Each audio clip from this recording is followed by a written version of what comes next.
other than wins and losses, the most common statistic you will see to compare one pitcher to another is his earned run average. It's earned run average. And usually this would be shortened and we would just say his ERA. So what an ERA is a number that tells you that based on how a pitcher has pitched so far, it's the average number of runs that he would give up over nine innings or one complete game. So how do we find the ERA?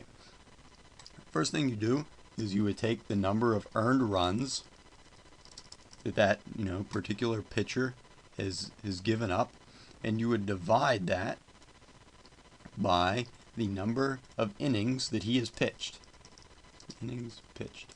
And so what this would give you if you just did this part is that's the average number of runs that he has given up in one inning, but ERA is for a whole game.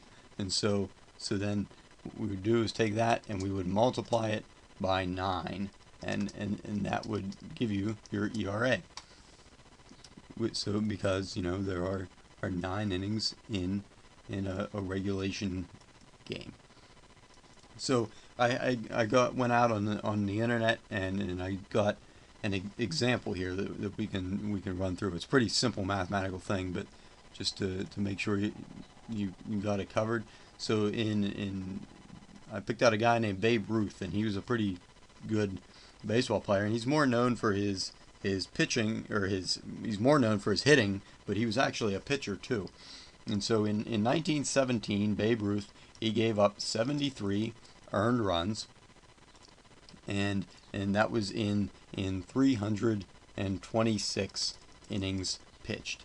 So we would take 73 and we divide it by 326, and that's going to give us 0.2239.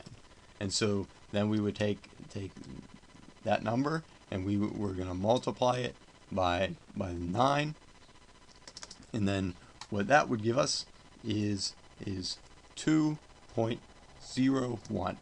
And we generally the ERA is rounded off to the second digit. So 2.1 is Babe Ruth's ERA for that year. I think it was 1917. And so this is a pretty good ERA to have. Generally, when a pitcher's ERA is under 3, or is 3 and under, that's a pretty good figure to have, because that means that you're giving up, on average, he would be giving up 3 runs or less, and so hopefully your offense will be powerful enough to get you at least 3 runs.